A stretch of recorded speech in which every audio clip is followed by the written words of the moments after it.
Muito bem, estamos mais uma vez aqui no nosso estudo do Livro dos Médiuns, onde a gente está bem no começo, né, nas noções preliminares. Já estamos no capítulo 1, Existem Espíritos. Hoje nós vamos concluir esse capítulo. São os itens de 4 a 6. Bom, antes da gente ir para frente, eu gostaria de mostrar que nesse flyer,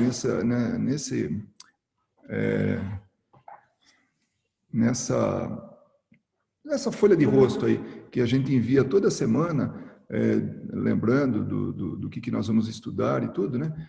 Então, aqui tem os dois links. No caso, tem esse link aqui, que é o Livro dos Médiuns. Então, uma vez clicado nele, nós vamos ver onde que estão as lições, onde é que estão, assim, o material de estudo que a gente dá. Por quê? Porque olhando aqui, ó, a tradução de José Herculano Pires, é a tradução que a gente iniciou o estudo, né? Então, esse é o Livro dos Médiuns. E também fala do Livro dos Espíritos. Ele está aqui, o Livro dos Espíritos. Quem quiser também pode clicar aqui, já vai estar no link do Livro dos Espíritos, né? Então, como nós estamos estudando o Livro dos Médiuns, também do mesmo, tanto o Livro dos Espíritos como o Livro dos Médiuns, eles são da tradução de José Herculano Pires. Então, aqui a gente consegue navegar pelo livro. Pode, né? Nós estamos nesse capítulo aqui agora, Existem Espíritos, que é o capítulo 1. Então, nós estudamos o item 1, o item 2 e 3, até aqui. Agora, nós vamos estar estudando do 4 em diante, 4, 5 e 6, para finalmente terminar esse capítulo. Existem Espíritos? Pode falar. How are we gonna go to? Oh, wait a moment. Hi, Luiz. Oi, Luiz. Oi, tudo bem? Eu tenho que desligar, né? Eu acabei de entrar. Deixa eu sair. Peraí. Tá bom, obrigado. Vou botar o mute na minha. Isso, obrigado, Maria Ângela. Então, é daqui que a gente busca as informações.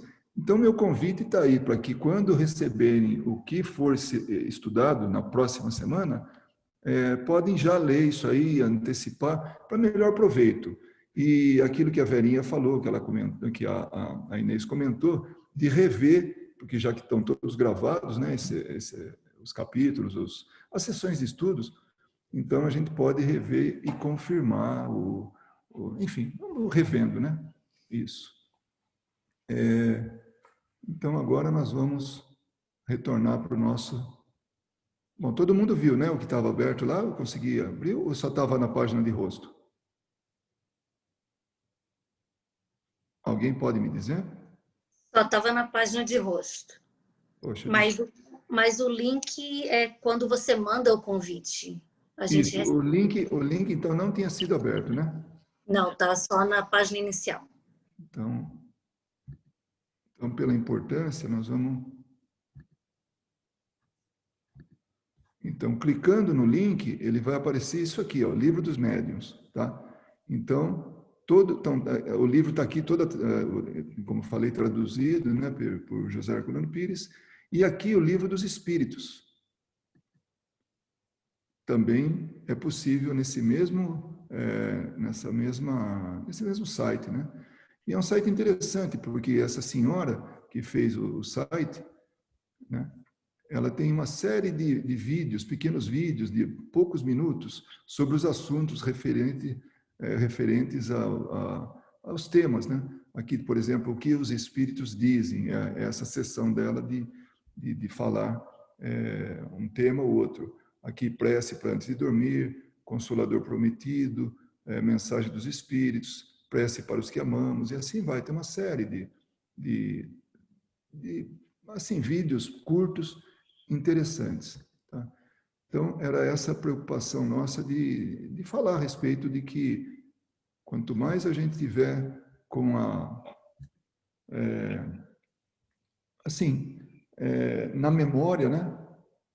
Mas é melhor para a gente guardar e tudo. Bom, a última semana nós tivemos um pequeno empecilho aí, para mim foi bastante grande, né? Porque a velhinha precisou de um atendimento médico, Por isso que foi suspenso. Agradeço a atenção de vocês de terem se mantido, né? E fizeram aí um estudo, o Evangelho, né? E o que foi, eu não acompanhei, mas deve ter sido de bom proveito, né? Então, hoje, dia 9 de setembro, nós vamos estar estudando a primeira parte ainda, noções preliminares. Estamos no capítulo 1, que nós vamos terminar hoje. Existem espíritos? São os itens 4 a 6, né? Nós falamos sobre isso aí, que é o link, né, dos dois livros, tanto do livro dos médiuns quanto dos espíritos, livro dos espíritos. E esse aqui é só para refrescar um pouquinho a memória, porque já que se passaram 2 semanas, né, no capítulo 1 existem espíritos, os primeiros 3 itens, né, o 1, 2 e 3, Kardec estava falando, ele leva ele nos leva a entender ou aceitar a existência, sobrevivência e individualidade da alma, através quando ele vai discorrendo, né? E depois ele fala também, ele leva-nos a entender ou aceitar as almas que povoam o espaço são os que chamamos espíritos. Então, a alma é o espírito encarnado, como a gente até estudou isso no livro dos espíritos. E uma vez desencarnado, né, aí nós temos os espíritos, né? Quer dizer, aquelas almas desencarnadas que estão no espaço. Depois, ele nos leva a entender também, aceitar que os espíritos são apenas as almas humanas despojadas do seu invólucro corporal, ou seja, são desencarnados, somente isso. Não tem nada, não é uma criação à parte, não é nada disso, são simplesmente espíritos desencarnados. Segundo a crença comum, a alma vai para o céu ou para o inferno. Então, isso também ele comentou, no que a gente viu, né, anteriormente, mas a astronomia e a geologia destruíram essas crenças, essas antigas moradas. E aí a teoria racional da pluralidade dos mundos habitados multiplicou-as ao infinito, ou seja, aí nós já não estamos mais olhando para cima ou para baixo como futuro de nosso futuro, mas sim, nós temos aí infinitos mundos para habitar, desde que a gente aceitou a teoria da pluralidade dos mundos habitados. Encontramos os fatos nos fenômenos de manifestações espíritas que nos dão uma prova positiva da existência e da sobrevivência da alma. Então, através das manifestações dos espíritos, e vamos pensar em 1850, tá? 1850, 1860, que foi quando esse livro estava em vigor, né? Não estava em vigor, mas quando ele passou a existir, quando ele foi publicado. Então, os fenômenos espíritas, as manifestações espíritas, eram a prova de que os espíritos estavam ali presentes. Que alguma coisa tinha que mexer mesa, tinha que mexer a mão do médium para escrever, tinha que tinha que inclusive se tornar presente, né? Então, agora, a teoria, a razão e a ciência já não era suficiente, não era bastante isso. Puxa vida, se a razão e a ciência estão dizendo isso, não se contradizem, não era motivo para a gente aceitar aquilo. Então, essas eram as premissas e os comentários, as teorias de Kardec, para que a gente entendesse aceitasse a realidade espiritual. Aí, no item 4, tem que se admitir algumas coisas para que se possa aceitar essa realidade, né? Então, agora, nesse momento, ele está tendo um interlocutor na frente e ele faz algumas perguntas, né? Então, a existência de Deus e da alma, consequência uma da outra, olha que interessante. Então, Deus existe e criou o homem, né? Então, a consequência, se o homem existe é porque Deus existe e o criou, né? Criou a alma. Então, a existência de Deus e da alma, consequência uma da outra, constitui a base de todo o edifício do Espiritismo. Então, O Espiritismo se baseia nisso, na existência da alma e na crença, ou na existência de Deus. Antes de aceitarmos qualquer discussão espírita, temos de assegurar-nos que se o interlocutor admite essa base. Então, se a gente vai conversar com alguém, nós temos que ver se a pessoa está proposta, isso Kardec, né, falando naquela época, se aquele com quem nós estamos conversando está aberto a essa discussão, se ele está disposto a aceitar algumas coisas que a ciência, através do que existe, não consegue explicar esses fenômenos. Então, se ele responder negativamente essas perguntas, crê em Deus? Não, não creio. Crê na existência da alma? Não, não creio. Crê na sobrevivência da alma após a morte? Não, não creio. Então, se ele responder que não crê, né, ou simplesmente ele diz não sei, desejava que fosse assim, mas não estou certo, né, isso equivale a uma negação, né, de uma forma delicada, mas é uma negação, disfarçada para não chocar bruscamente o que ele considera preconceitos respeitáveis. Seria inútil prosseguir. Então, não adianta.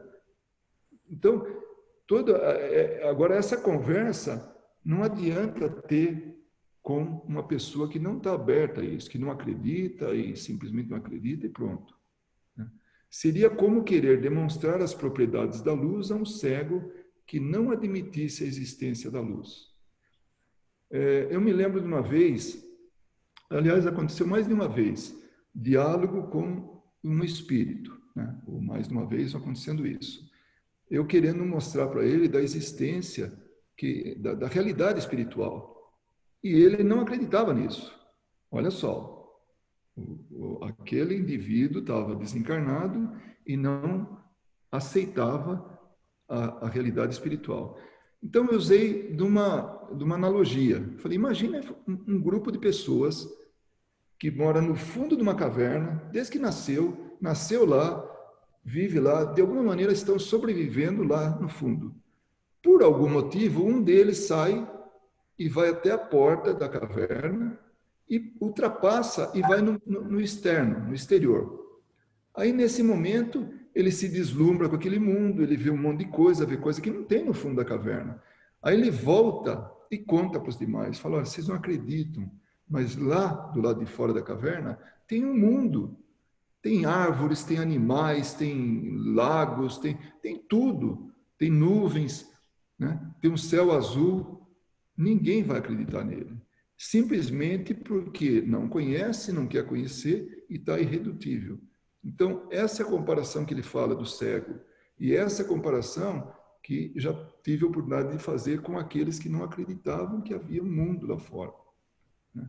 Ou seja, que a existência do espírito, né?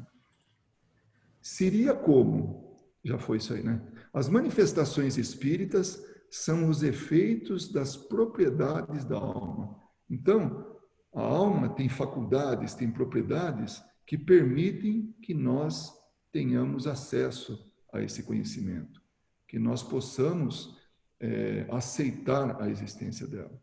Assim, com semelhante interlocutor, com esse tipo de interlocutor que a gente perguntou se ele crê em Deus, não. Crê na existência da alma, também não. E na sobrevivência da alma pós-morte, também não acredito. Então, esse tipo de interlocutor, se não quisermos perder tempo, só nos resta seguir outra ordem de ideia. Só mudando de assunto, porque esse não adianta.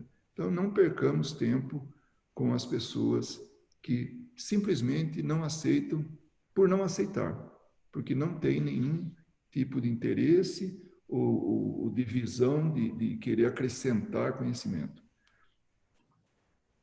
Seguir uma outra ordem de ideia. Sim, outro assunto, outras conversas, né? Admitidos os princípios básicos, não apenas como probabilidade, mas como coisa averiguada, incontestável, a existência dos espíritos será uma decorrência natural. Então, tem gente que lê, por exemplo, o Livro dos Espíritos. Ele acha tão natural que ele fala, nossa, mas como é que eu não vi isso antes? Isso para mim é tão natural, eu aceito isso. Isso só vem de encontro àquilo que eu acho que é.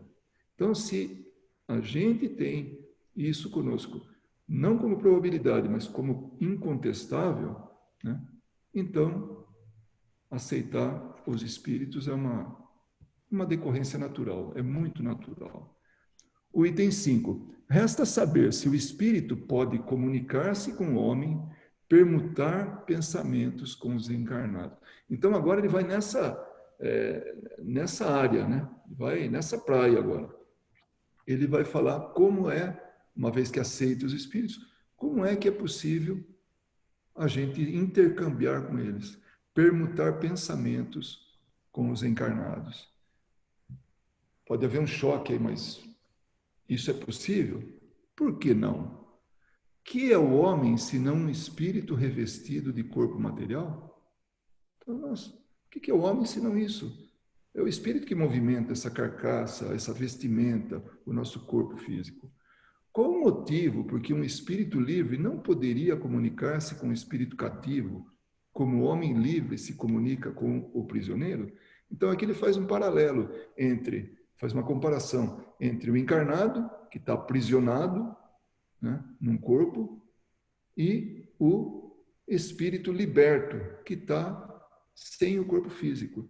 Se hoje é possível a gente ir na penitenciária e conversar com um prisioneiro, por que não seria, então, possível um espírito se comunicar com o encarnado?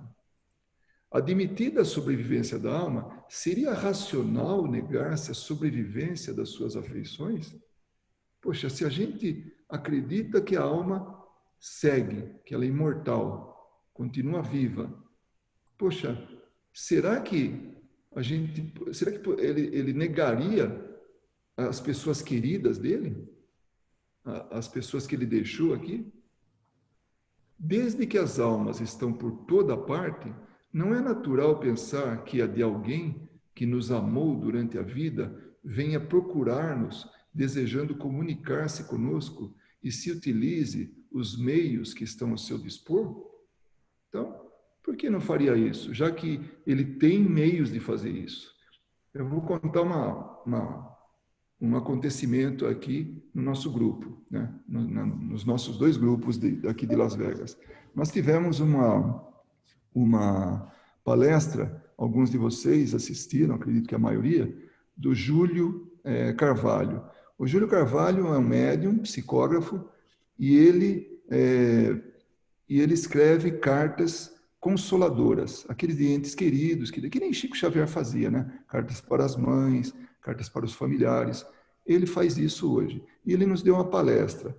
Durante a palestra, um dos nossos médiuns recebeu uma carta para alguém que não estava assistindo. Olha que interessante. Uma que estava assistindo a palestra e outra que não estava. Ou, na verdade, uma que tinha a ver tinha como localizar, né? Uma delas. A outra não tinha.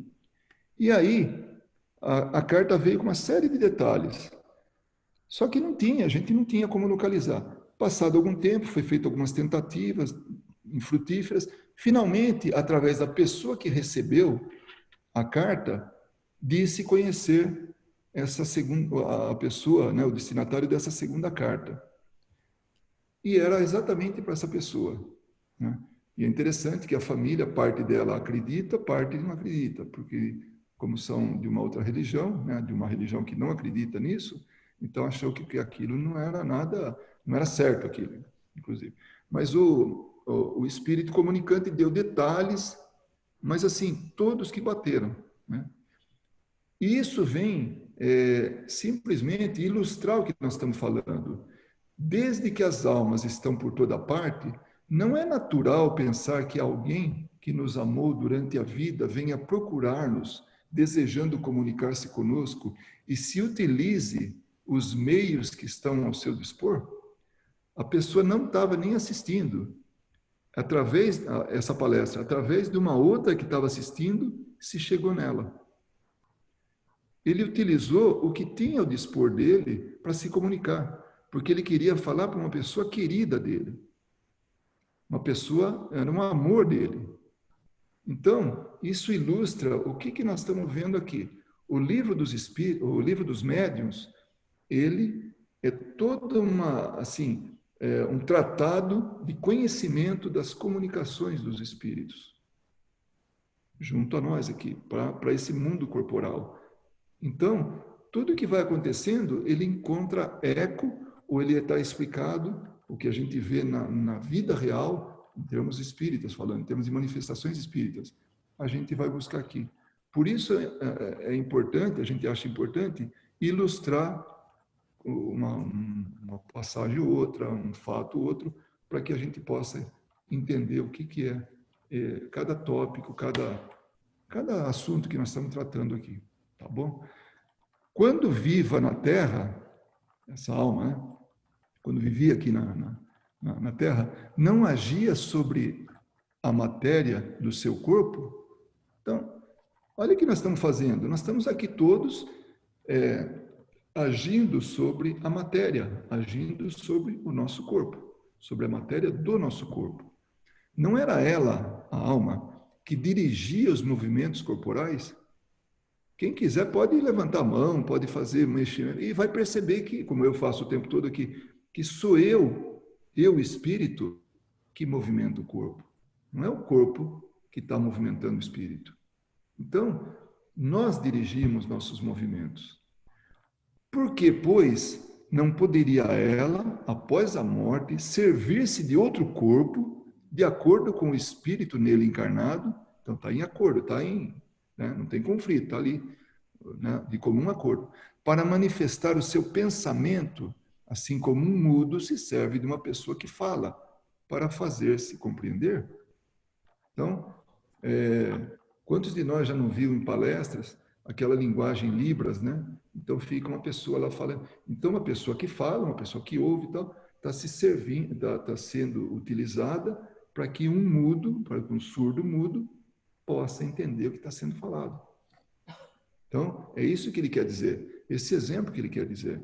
Então, por que não poderia, então, essa alma, esse espírito desencarnado, se utilizar de um encarnado para manifestar o seu desejo, para fazer-se, se comunicar através dele? Acabamos de falar da carta. Um médium escreveu aquilo que o espírito gostaria. Então, ele se utilizou da mão de um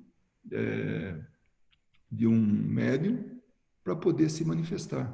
Então, é isso que ele está falando. Por que não poderia, depois da morte, se servir de outro corpo de acordo com o espírito nele encarnado? Ou seja, em comum acordo. E foi o que aconteceu. Então, no item 6, Kardec fala: afastemos por um instante, antes de prosseguir. Podem ficar em silêncio e eu vou achar que concordaram, mas tudo bem até agora? Ninguém tem nenhum ponto aí a comentar ou ficou em dúvida? Muito bem, eu tomo o silêncio como uma confirmação, tá? O item número 6, afastemos por um instante os fatos que consideramos incontestáveis. Admitamos a comunicação como simples hipótese. Pode ser, vamos lá, é possível. Então, vamos aceitar que a comunicação é possível. Solicitamos aos incrédulos que nos provem. Então, aquela turma lá do não, tá? É isso que ele está se referindo.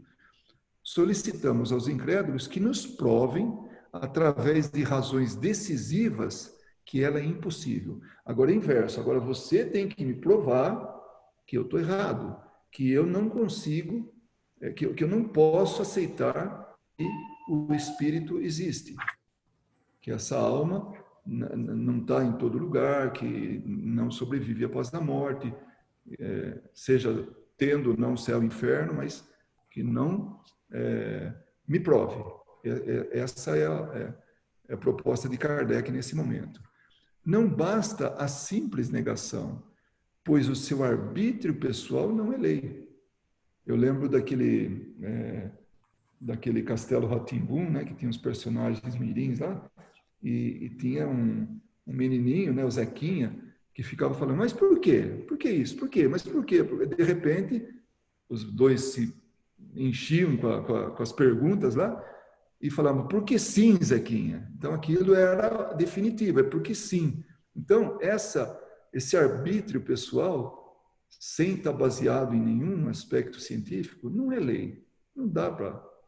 Não pode ser isso. Então, o que Kardec pede é que esse interlocutor prove por A mais B que ele, Kardec, estaria errado. O ele, o nós, né, que estamos conversando com os incrédulos, estamos equivocados.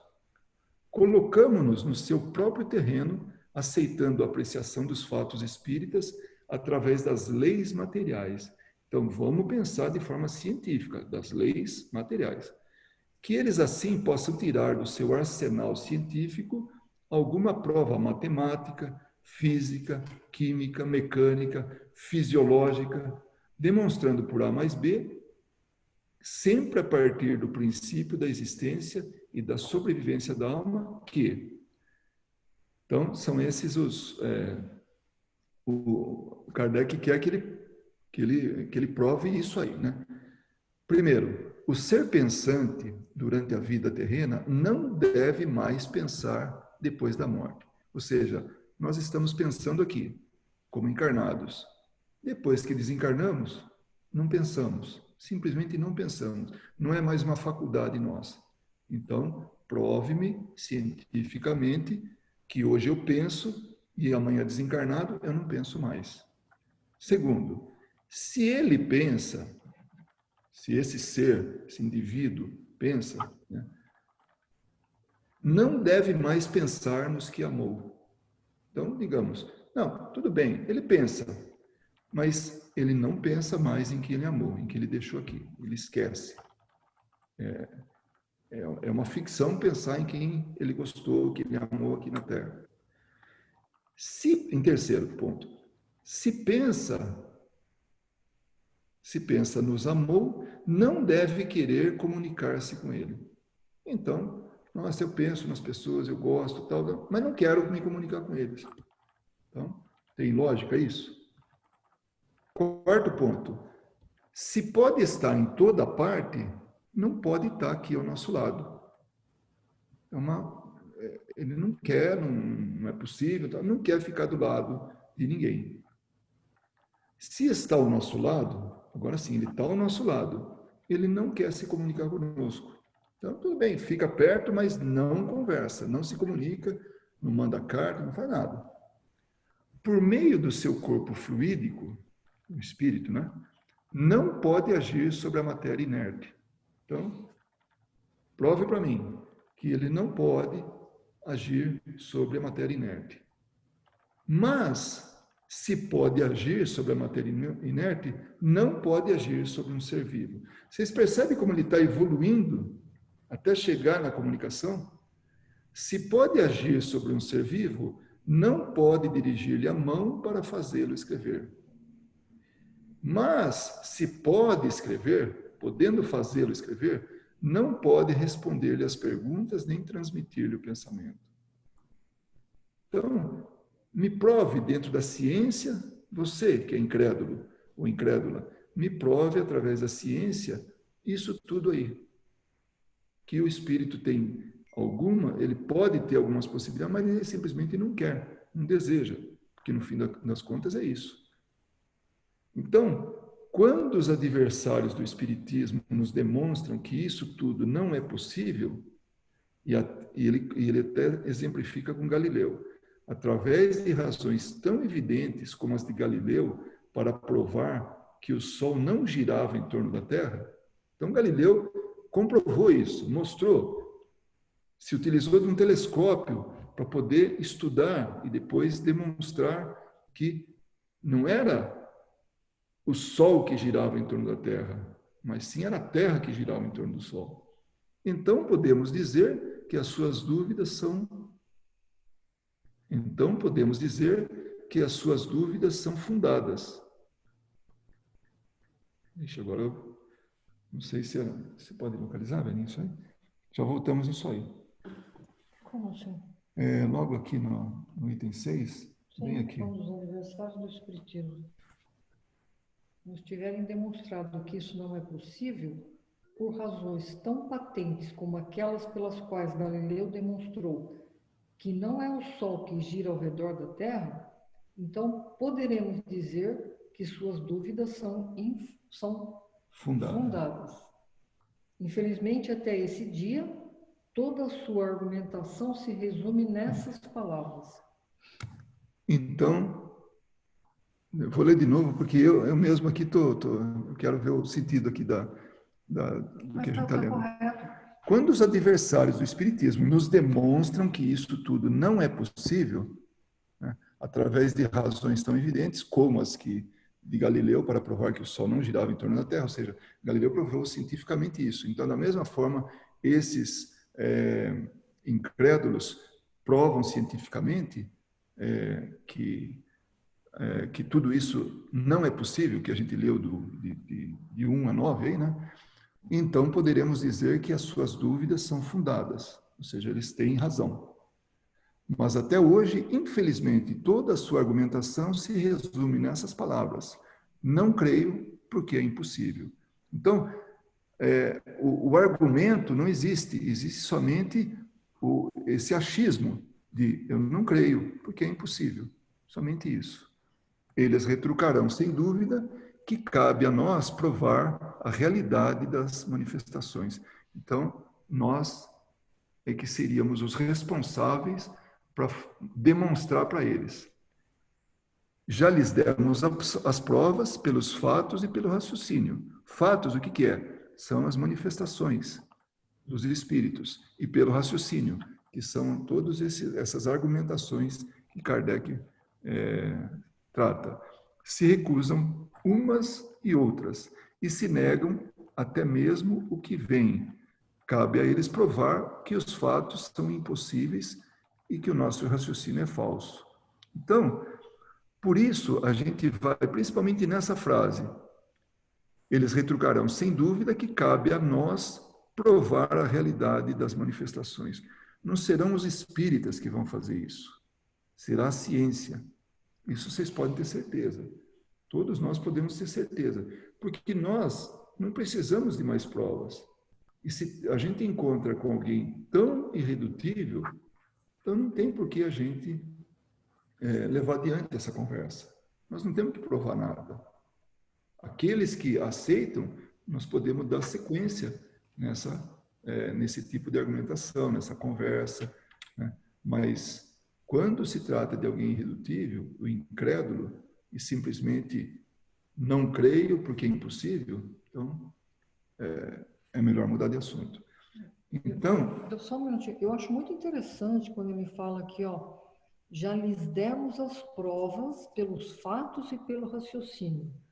Se recusam umas e outras, que é, se recusam as provas e se recusam pelo raciocínio, se negam até mesmo o que vem, cabe a eles provar que os fatos são impossíveis e que o nosso raciocínio é falso. Então, cabe a eles provarem que isto não existe, que isso é impossível, e não a nós, né? Tem uma coisa interessante, como é que é o nome dele? Cury, Augusto Cury. Alguns conhecem a história dele, né?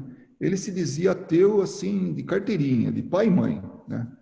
E ele um dia resolveu demonstrar, provar que Jesus era uma invenção da humanidade. Jesus não teria existido.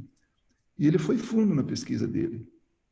E ele concluiu que não só existia, como era o maior médico, o maior psicólogo, o maior administrador, ele era alguém assim fora do normal, né?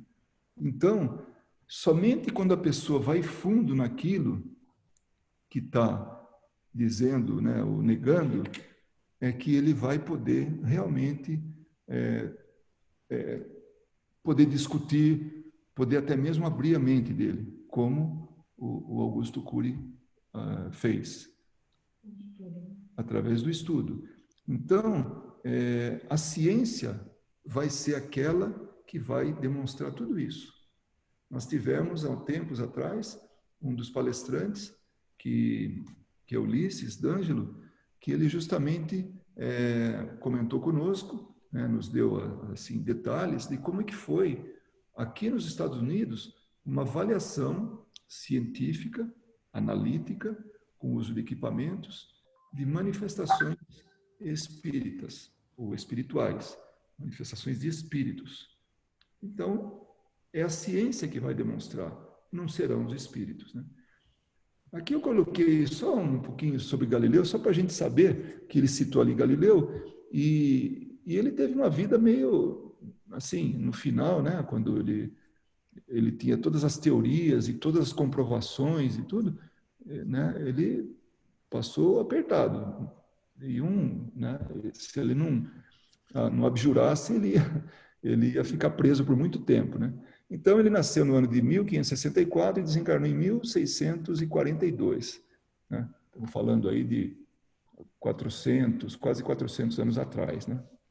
Ele era físico, matemático, astrônomo e filósofo. Vocês verem qual que era, assim, quem era esse homem. Né? Ele aprimorou o telescópio. Um holandês, ele inventou o telescópio. Ele era oftalmologista, não oftalmologista, era oculista, né? Porque ele trabalhava com lente, era um fabricante de óculos. E aí ele, através de um tubo, ele colocou 2 lentes e tal, e aí o Galileu, ele soube dessa invenção, e aquilo era patenteado tudo, ele nunca pegou para ele isso, mas ele aprimorou o telescópio. E ele ampliou 10 vezes a capacidade, né, de enxergar, de analisar longe, né? Então, ele aí ele descobriu um monte de coisa assim no universo. A visão do homem foi além aqui sabe, do nosso campo de visão, foi muito mais além, né? Já adentrando, né, o sistema solar. Ele defendeu o sistema heliocêntrico, né, que tinha o Sol como centro do sistema, né, que era de Nicolau Copérnico. E ele, por sorte, ele se tornou amigo do Papa Urbano VIII, quando ainda era cardeal. Então, o Papa Urbano era cardeal quando se conheceram, e esse cardeal se entusiasmou com as ideias de Galileu, e aí, quando ele expôs as ideias dele, porque ele queria lecionar, ele queria mostrar, né, tudo aquilo, aí a igreja queria que ele provasse tudo aquilo. Ele não foi proibido, né, mas ele estaria sob vigilância ali, né, da igreja, porque o Papa Urbano gostava das ideias dele. Mas depois que ele publicou um livro, onde ele contava, era inclusive um diálogo entre 3 pessoas, um que aceitava, outro que não aceitava a teoria heliocêntrica, né? Um que aceitava, um que não aceitava, e um que estava ali, se desse bom argumento para ele, ele aceitaria. Então, foi o livro dele baseado nisso. Aí a igreja não gostou. E ele foi julgado e condenado a abjurar publicamente, né, aquelas ideias dele, e ele deveria ficar preso por tempo indefinido. Ele acabou não ficando preso, né, pôde até lecionar, mas ele publicou os livros na Holanda, porque a Holanda era protestante naquela época, e tudo que a igreja vetava, aí os protestantes publicavam, né? Bom, a verdade um dia aparece. Então, depois de 3 séculos, mais de 3 séculos, a igreja revisa o processo que tinha condenado ele e decide pela sua absolvição no ano de 1983. Alguns de vocês, acho que ouviram as notícias na época. Eu estava no Brasil ainda, né? Claro que estava lá, e eu ouvi que a igreja tinha absolvido o Galileu Galilei, com um atraso de uns 300 anos, mas absolveu, né? Então, basicamente, era essa nossa conversa hoje. Eu quis ilustrar falando um pouquinho de Galileu, para ver qual que é realmente a importância da ciência, né? Que cedo ou tarde ela vai ela vai acabar comprovando tudo, inclusive o que a gente conhece através do Espiritismo.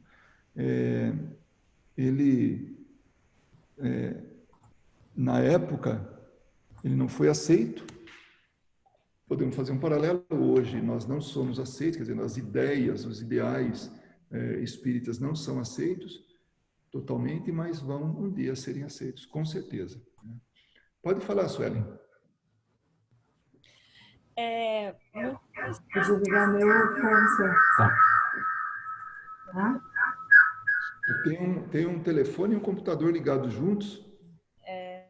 Agora já foi um. Vamos lá. É interessante trazer até o exemplo de Galileu, né? Que daí sobre a ciência, né? Eu tenho uma amiga que ela é médica e, enfim, e ela não tem nenhuma religião nem nada, né? Talvez possa considerar ela agnóstica, que não acredita nem desacredita.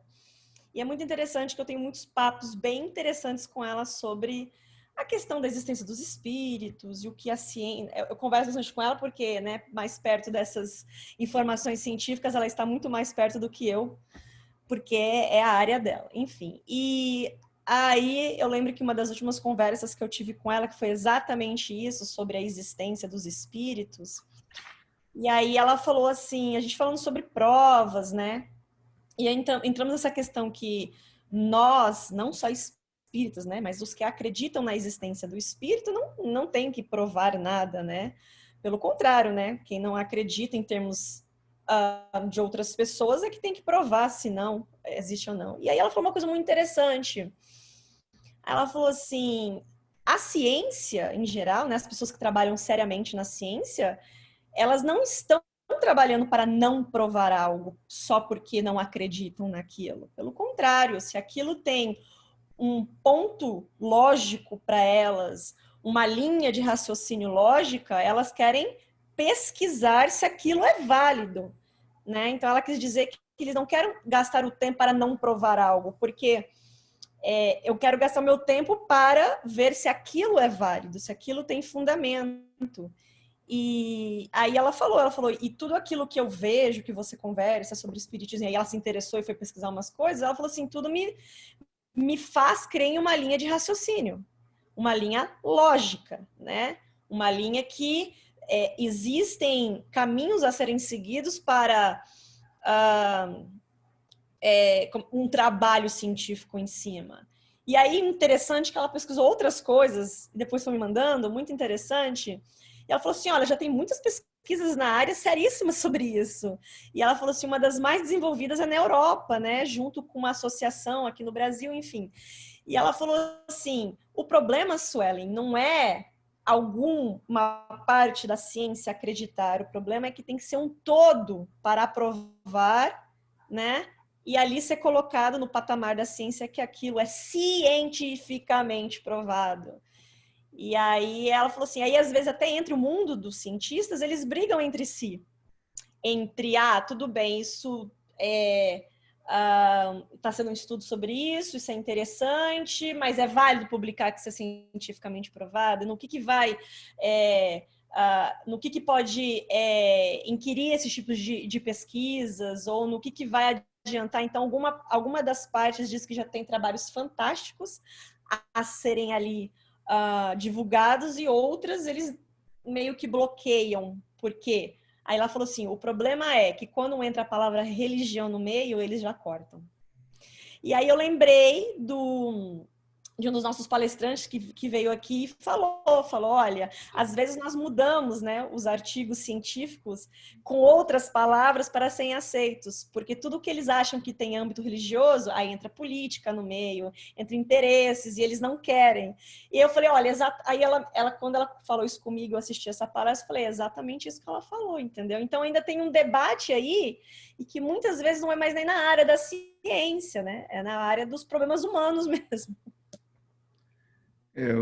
Isso foi interessante. Foi o Décio que falou isso. Ele falava em metempsicose, né? Ele não fala reencarnação, ele fala metempsicose. Então, aí o pessoal, opa, é uma palavra diferente, e aí aceita. É interessante que na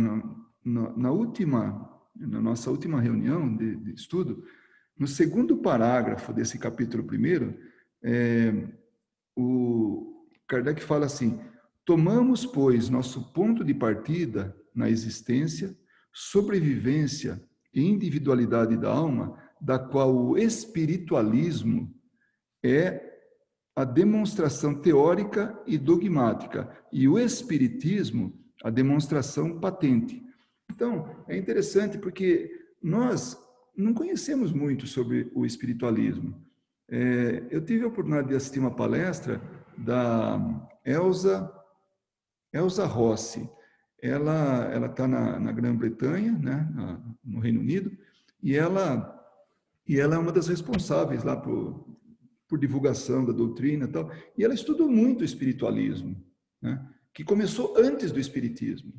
Então, quem puder ver isso aí por exemplo, foi retransmitido pelo Tavares, né, lá na Estação da Luz, daquele programa que ele faz lá. Então, foi muito interessante, bastante interessante mesmo. Eu posso até disponibilizar o link, vou procurar, porque agora acho que só está no site dela, porque no do Tavares lá não estava. Não sei se não foi gravado. E bastante interessante. E ela fala dos cientistas, as pessoas que estão envolvidas nesse processo. Aí ela já pula para o espiritismo, né? Então ela fala da presença da ciência na demonstração de tudo isso, na comprovação de tudo isso.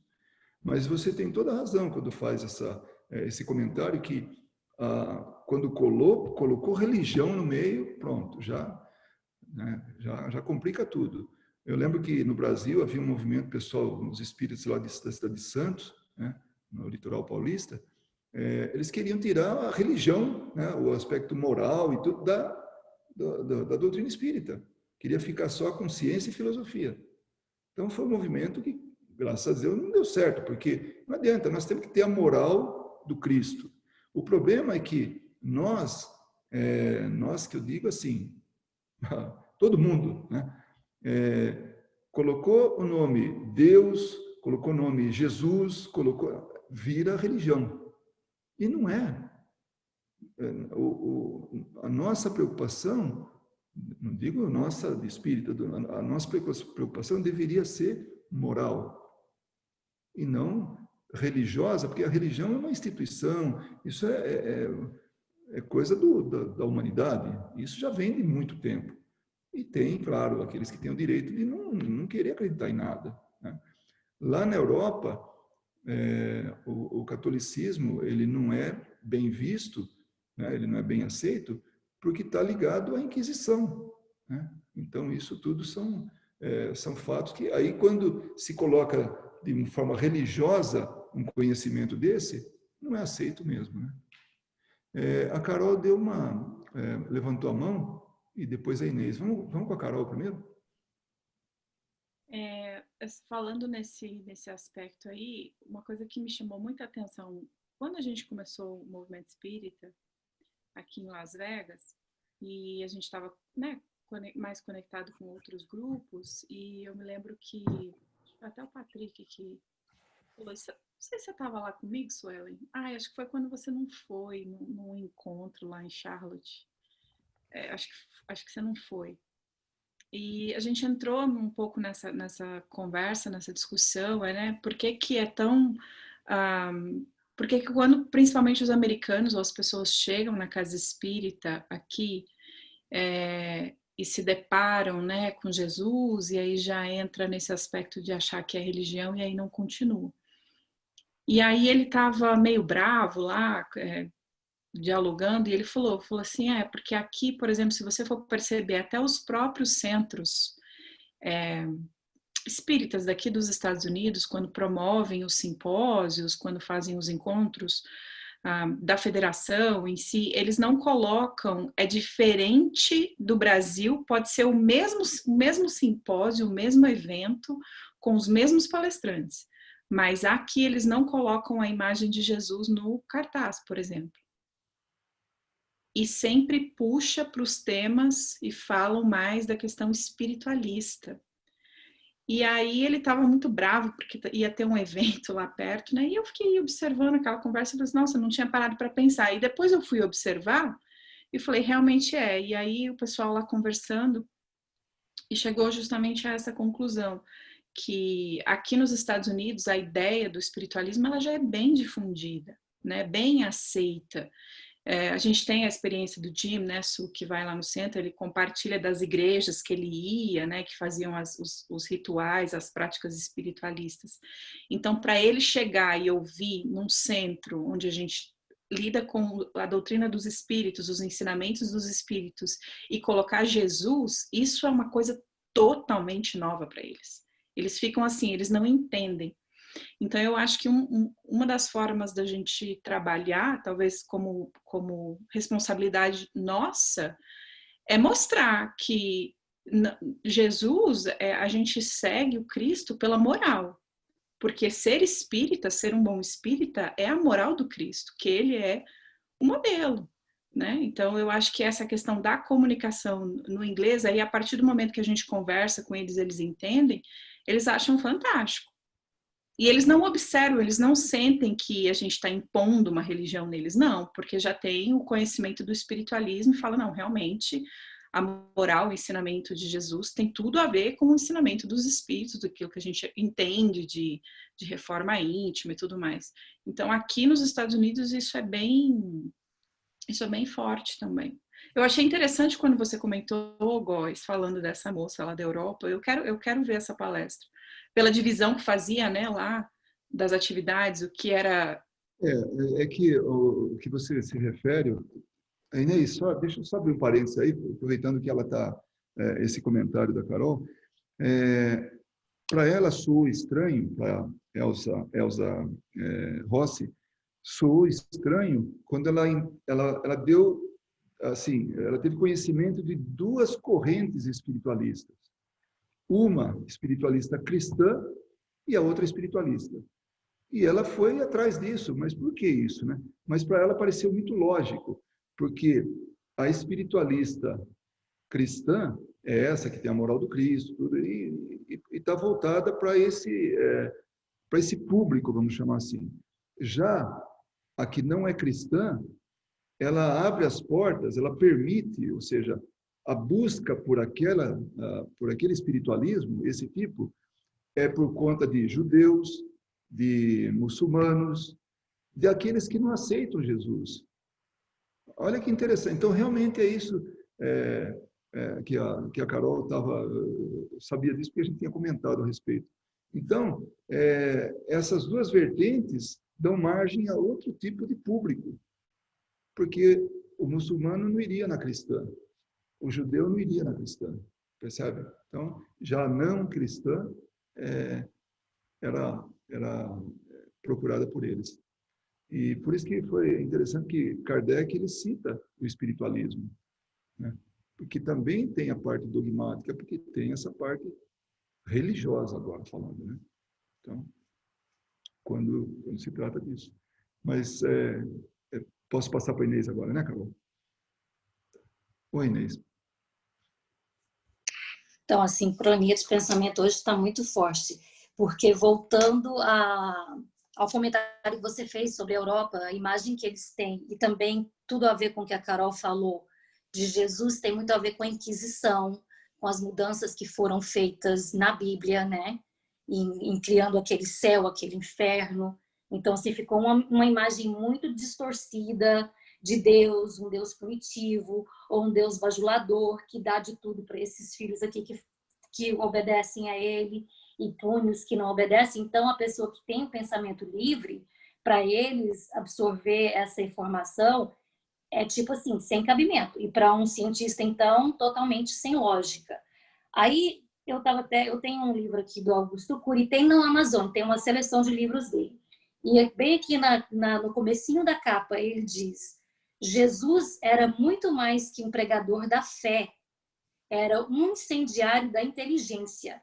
Qualquer ateu que o investigar sem preconceito, ainda que não se torne religioso, terá de curvar-se diante de sua sabedoria.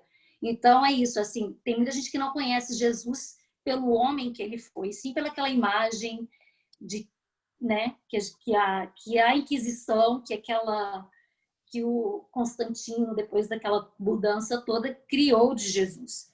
E eu acho que para qualquer cientista, qualquer médico, qualquer pessoa que não acredita na parte religiosa do espiritismo, ler Evolução entre Dois Mundos, eles vão ver que o espiritismo é 99% ciência. E aquele 1% é o nosso coração, que através daquela ciência faz sentido da nossa vida, do porquê que a gente está aqui. Que a gente não está aqui por um acaso, que existe uma causa maior, que existe um criador, co-criadores, como eles descrevem no livro, arquitetos do universo, que trabalham juntos, criando outros universos, criando outros seres, e que a gente está nesse patamar, a gente só tem que passar pela escolinha, né, das vidas e encarnações. Então, assim, está muito interessante. Eu adoro, não é puxando seu saco não, Luiz, mas quando você está fazendo o comentário, que você está lendo, aí dentro da leitura você entra no tópico, igual quando você entrou no tópico do cara, né, que está lá na caverna e ele sai. Aí eu estava pensando, por exemplo, as pessoas que não entendem, para mim está sendo super difícil ler Evolução em Dois Mundos, porque é super biológico. Aí eu fico pensando, gente, por que eu não prestei mais atenção na aula de biologia? Que às vezes eu tenho que ir lá e olhar o que era o citoplasma, o que era os trem lá da célula. Mas, de qualquer maneira, um matemático. Só um parênteses aí. Hoje tem internet aí. Hoje qualquer um vira. Mas é o que eu tô, o livro daqui e o celular do lado. Arquiteto. Graças a Deus. A gente sente que perdeu tempo, né, Inês? Sim, não, agora eu tenho, mas que leva tempo, leva. Tipo assim, é um livro que eu entendo o esboço, mas se eu tivesse aquela consciência que uma pessoa tem da formação celular, seria assim uma abertura de horizontes para mim, né? Mas é igual eu tô falando, e voltando àquela ignorância do ser, no item 4. Então o espiritismo ele não é uma linguagem que qualquer pessoa vai entender ou falar. É como matemática. Um matemático, um físico, ele vai escrever uma fórmula no quadro e para ele é uma linguagem. Para a gente, para mim, é um monte de rabisco. Eu nunca fui boa em exatas, então assim, eu não entendia o porquê e nem para quê, e que eu não ia precisar daquilo na minha vida, entendeu? Enquanto, na verdade, você falou do desenho aí, tem um desenho que é super inteligente, que é o Pato Donald no mundo da matemática. Meus filhos, quando eles estavam crescendo, a gente tinha os DVD, uma vez eu parei para assistir, e assim, é uma coisa muito inteligente. Ele volta a Pitágoras, e como o universo inteiro é totalmente matemática.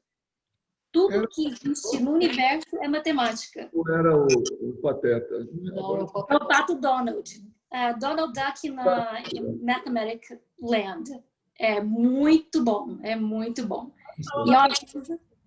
Inês, você falou, lembrando, que eu esqueço, tem uma palestra da NET, você vai gostar de assistir. A matemática prova Deus. É sensacional. É a linguagem matemática para provar as coisas, questões, né, de Deus. E é tão maravilhosa a palestra, e a gente costuma mostrar para os nossos amigos ateus, eles ficam loucos. Qualquer amigo ateu, dê a eles Evolução em Dois Mundos, de André Luiz, é uma das séries.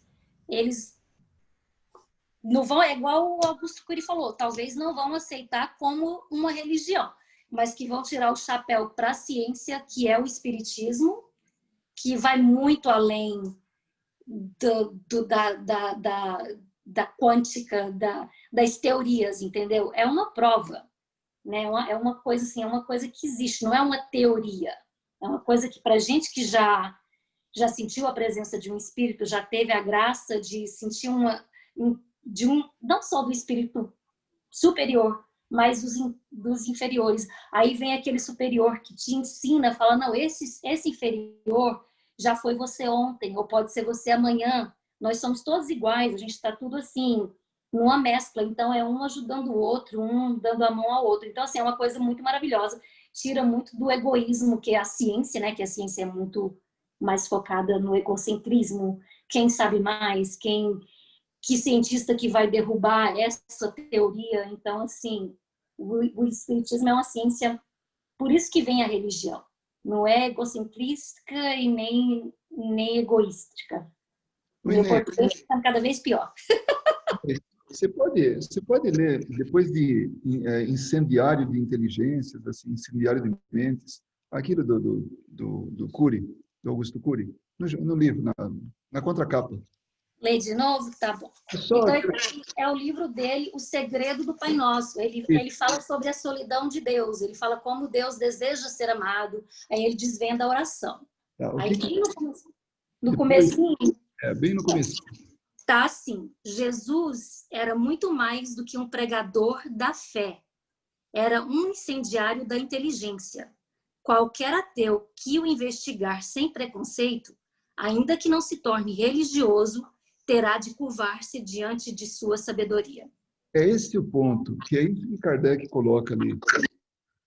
Investigar, estudar sem preconceito. Esse é o problema. Impossível. Pronto, ali já tem um preconceito embutido. Mas se ele estiver isento, ele realmente vai ter uma surpresa, eu diria, muito agradável. Porque o conhecimento, ele liberta a gente. E os espíritos, eles foram sempre muito, muito claros e muito coerentes quando, por exemplo, quando o Erasto, né, que fala, amai-vos e instruí-vos. Né? Então, poxa, ali está falando do quê? De ciência e de moral. O inverso, né? Amai-vos, moral. E instruí-vos, está falando da ciência. Então, a beleza da doutrina espírita está no fato de você... Agora vamos pensar em religião, tá? Porque foi assim que eu entendi no começo. Ciência e religião caminhando lado a lado, de mãos dadas. Então, é a fé raciocinada. Só que, naturalmente, que, apesar de eu ter falado religião, todos nós sabemos o significado disso, o real significado. Estamos falando de moral.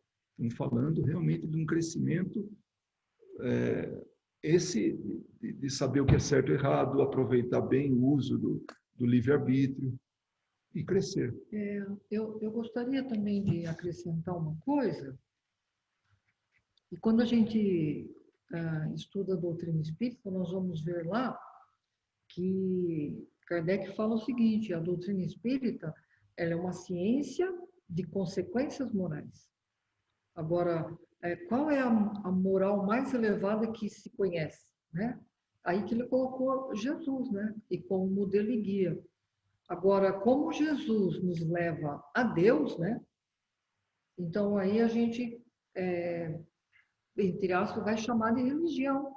Porque o que é religião? Por força do hábito. Por força do hábito. E por religião ser a palavra que significa religare, né? Jesus nos trouxe a ligação novamente com Deus, né? Então, é por isso.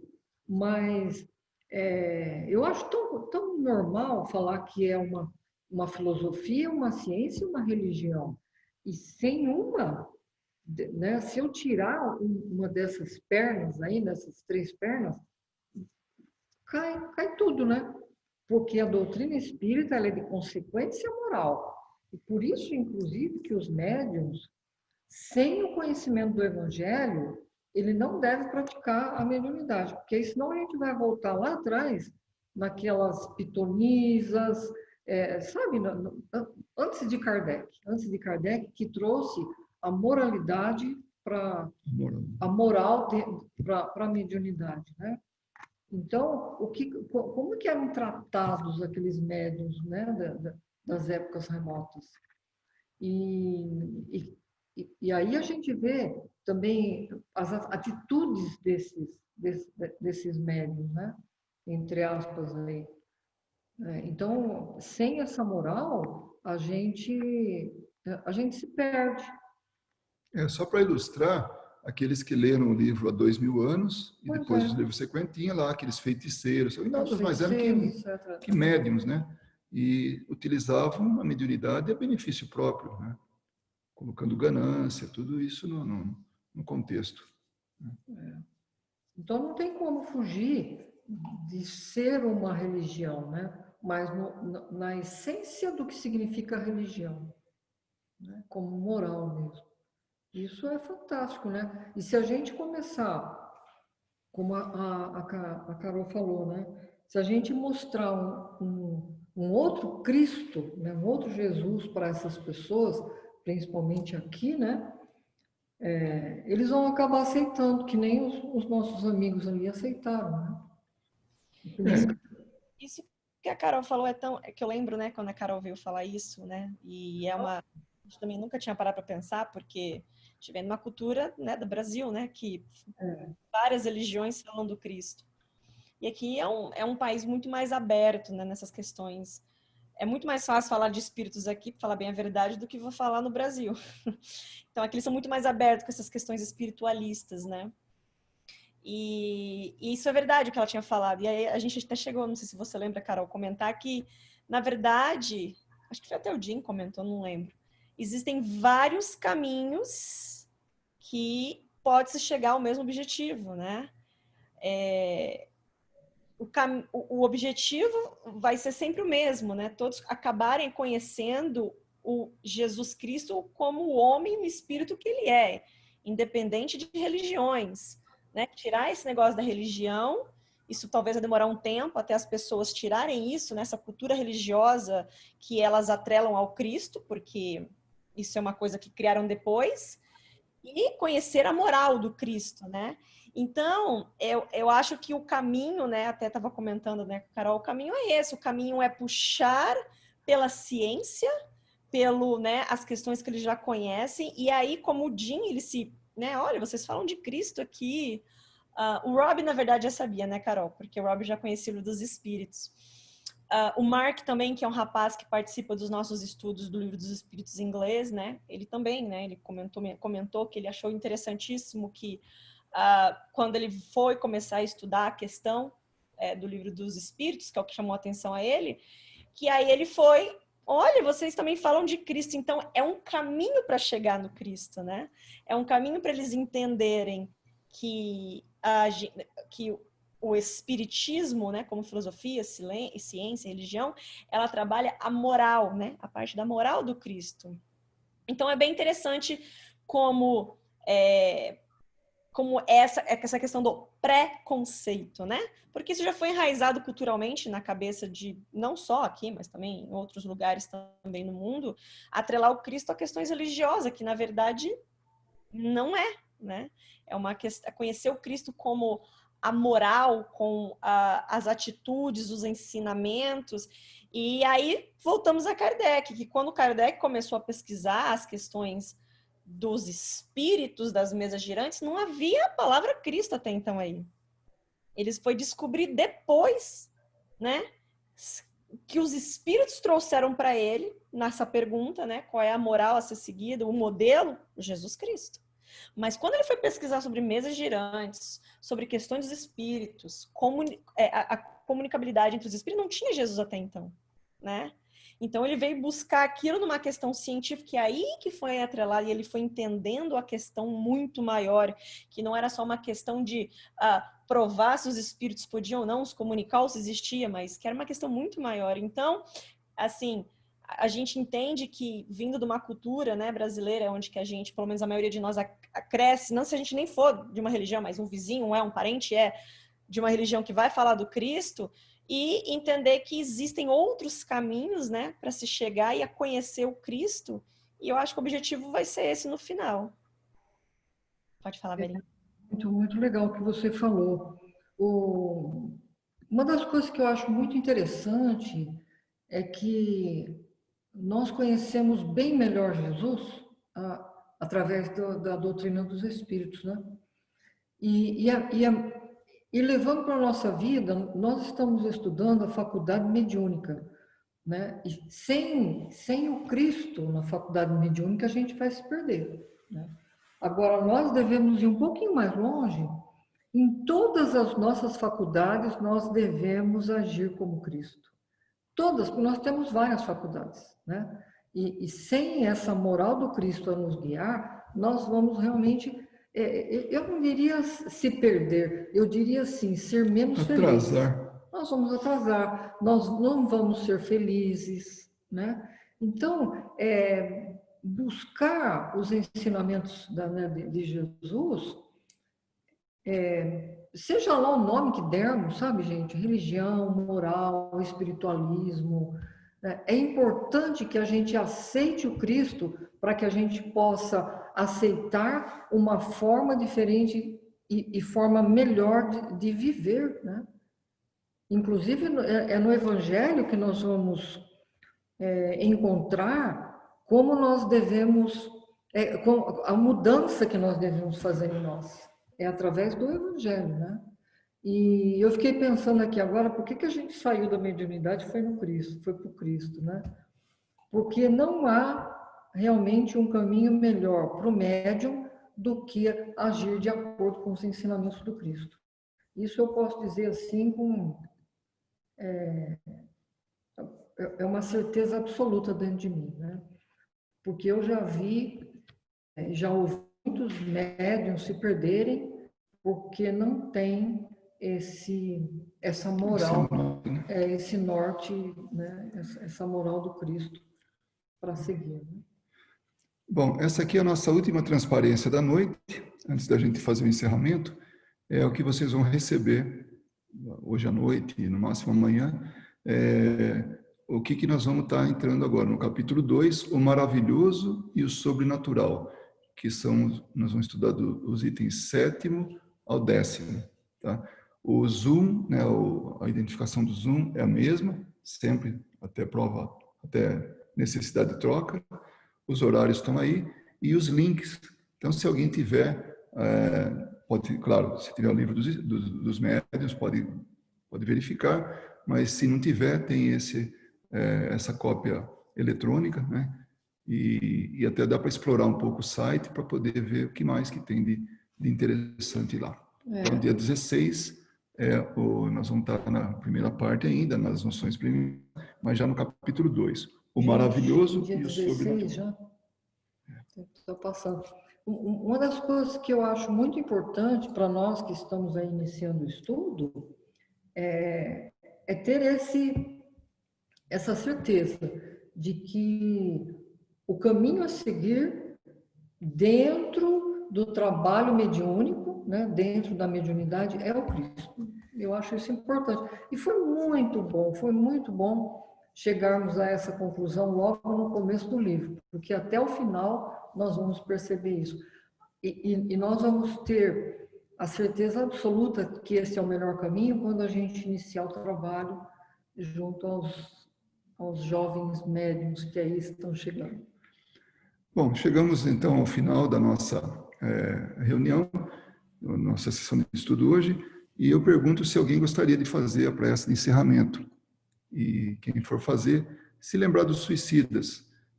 Amanhã é o Dia Internacional do Combate, da Prevenção do Suicídio. Eu posso fazer. A Verinha vai fazer a prece. Eu vou fazer a prece. Então vamos. Nós vamos então fechar os nossos olhos. Sentir que foi tão proveitoso o estudo da noite de hoje, porque, acima de tudo, nós lembramos o Cristo Jesus, esse nosso amigo, esse nosso mestre, esse nosso médico, esse nosso companheiro nas horas em que nos sentimos solitários. E, acima de tudo, esse amigo que não nos deixa jamais, tanto nas horas boas, mas principalmente nas horas mais difíceis. Porque viver, nós sabemos que é um pouco difícil, porque nós temos que, durante a nossa vida, dia a dia, ir trabalhando em nós as deficiências e fazer com que as coisas boas se elevem. Mas é tão difícil ainda para nós, querido Mestre Jesus, que engatinhamos junto aos teus ensinamentos, nos transformarmos de um dia para o outro. Mas permita, Senhor, que com a tua ajuda nós possamos dar passos mais largos neste caminho, em benefício de nós próprios, para que sejamos pessoas mais alegres, mais felizes e, acima de tudo, irradiar, Senhor Jesus, a tua luz por onde passarmos. Dá-nos a certeza absoluta, Senhor, de que nós podemos ser luzes aonde estivermos.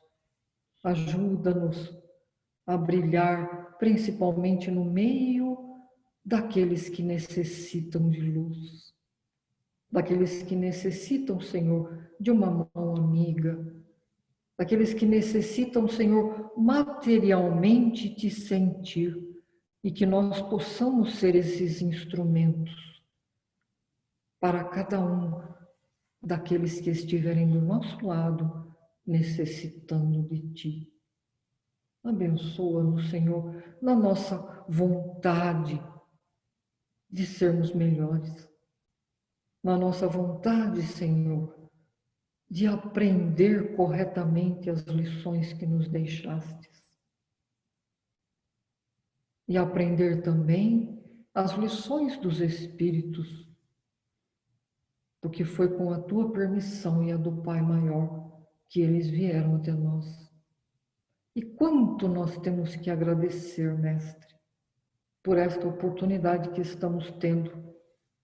Olha, Senhor, aqui reunidos, poucas pessoas, nos sentimos tão bem uns com os outros, como uma grande família, uma pequena família, Senhor, mas que com um único objetivo, assim nós nos sentimos tão bem, que possamos levar para os nossos lares, para a nossa casa real, Mestre, isso que nós temos aqui, uns com os outros, com o único objetivo de aprender para crescer. Que não tenhamos a dificuldade de mostrar que é com o Senhor que nós crescemos, é com o Senhor que nós somos felizes.